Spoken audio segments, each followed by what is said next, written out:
Dan abis itu patung yang sama yang lu gunakan tiba-tiba lu sembah-sembah. Itu bodoh. Itu bodoh. Bahwa kalau gue mungkin sebutnya ada unclean spirit, oke, di patung. Ketika patung yang dibuat oleh manusia disembah. Wait. Sebelum lo mau komentar, lo harus baca dulu. Ini again buat orang-orang yang mengakui sebagai pengikut Yesus.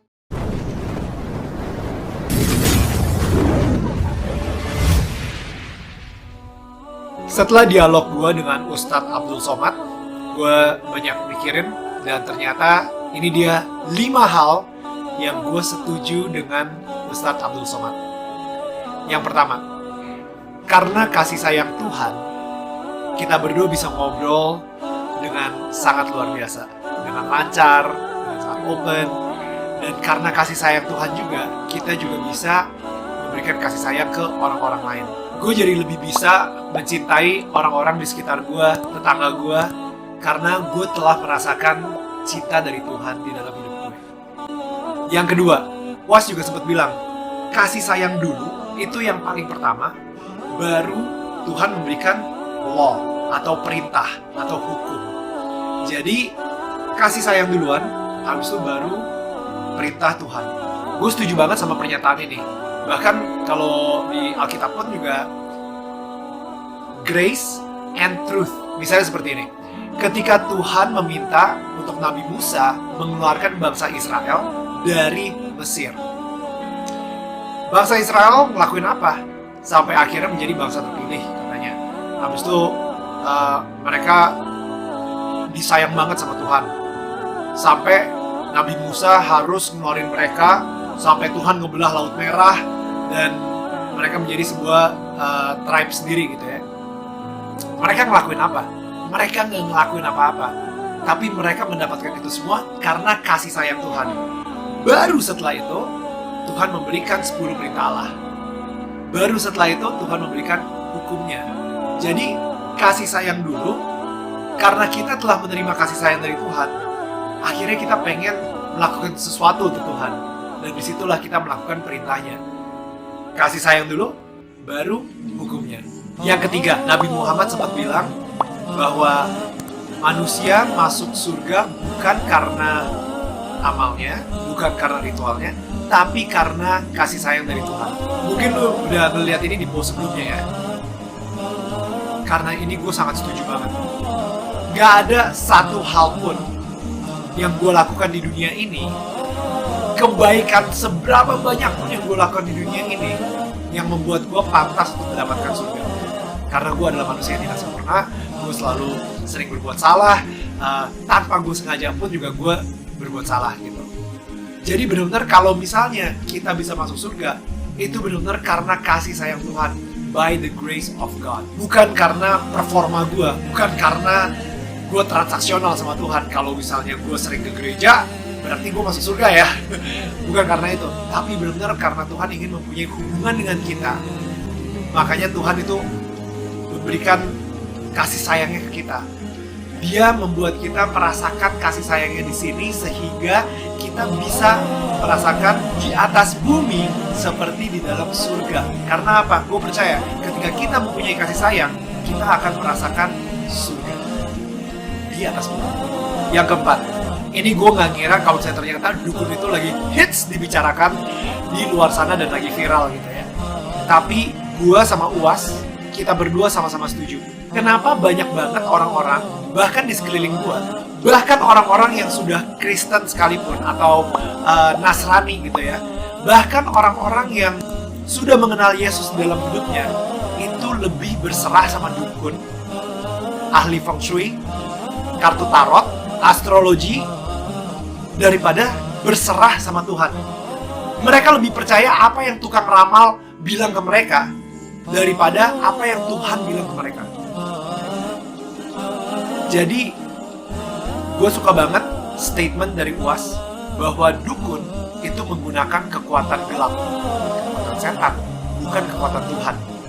Jadi saat ini gue pengen ngomong khusus sama orang-orang yang sudah menjadi pengikut Yesus. lo harus pilih satu sih. Lo gak bisa pilih dua, gak bisa pilih tiga, lo harus pilih satu. Kalau misalnya emang bener lo mengikuti Tuhan Yesus, berarti udah tuh gak ada lagi tuh yang namanya astrologi, gak ada lagi yang namanya feng shui atau show, ngeliatin hokinya dari mana, ngelakuin ritual-ritual supaya lu dikasih hoki sama nenek moyang. Udah gak ada lagi. Karena sumber berkat kita itu cuma dari satu, yaitu dari Tuhan Yesus. Yang kelima, ini mungkin sebuah kejutan kali. Ternyata gue juga setuju sama UAS soal ini.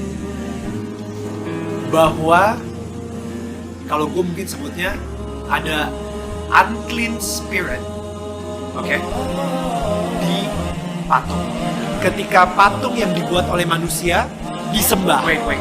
Sebelum lo mau komentar, lo harus baca dulu. Ini again buat orang-orang yang mengakui sebagai pengikut Yesus.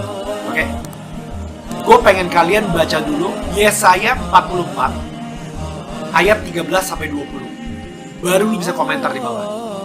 Oke? Lo harus baca itu dulu, baru lo bisa komentar. Sebelum lo baca itu, jangan komentar dulu. Oke? Ini gue pengen ngomong kepada umat Nasrani ya. Ini tercatat di buku sejarah. Nebukadnezar itu penasaran banget seperti apa sih bentuk atau wajah dari Tuhannya bangsa Israel. Sehingga dia dengan beraninya itu masuk ke satu ruangan yang ini ruangan yang paling suci di situ. The Holy of the Holies.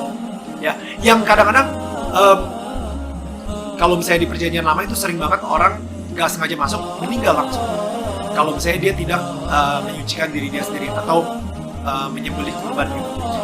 Raja Nebukadnezar saat itu dengan sangat kurang ajar, dia masuk ke dalam ruangan tersebut, Holy of Holies.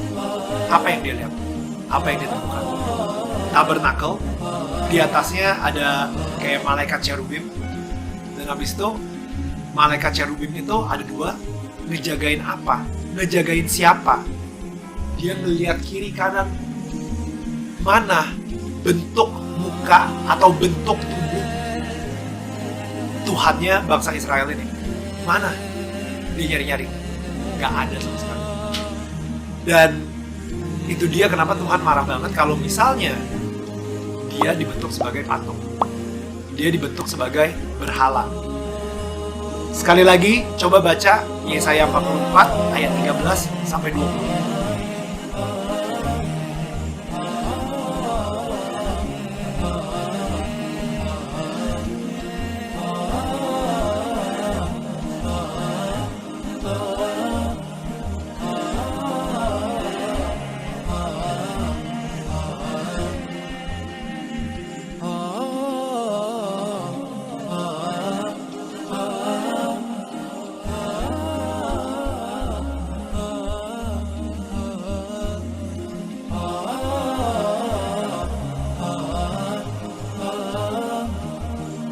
Di situ Tuhan sendiri sampai bilang gitu, kalau ini kayu yang lu gunakan untuk membuat patung yang cantik, yang indah, yang ganteng, dan patung yang sama lu gunakan buat masak, buat bakar kayu untuk menghangatkan badan lu. Dan abis itu patung yang sama yang lu gunakan tiba-tiba lu sembah-sembah. Itu bodoh.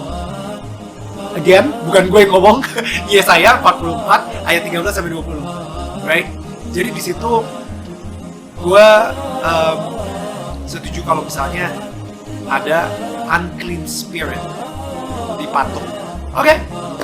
Itu dia 5 hal yang gue setuju dengan UAS di pembicaraan kita. Gue di sini pengen ngasih tahu ke kalian bahwa inilah Indonesia. Inilah cara kita bertetangga. Mungkin kita nggak bisa memilih siapa tetangga kita, tapi kita bisa memilih bagaimana kita memperlakukan tetangga kita. So, guys, I hope you like our interview and keep be a blessing to other people and keep be a blessing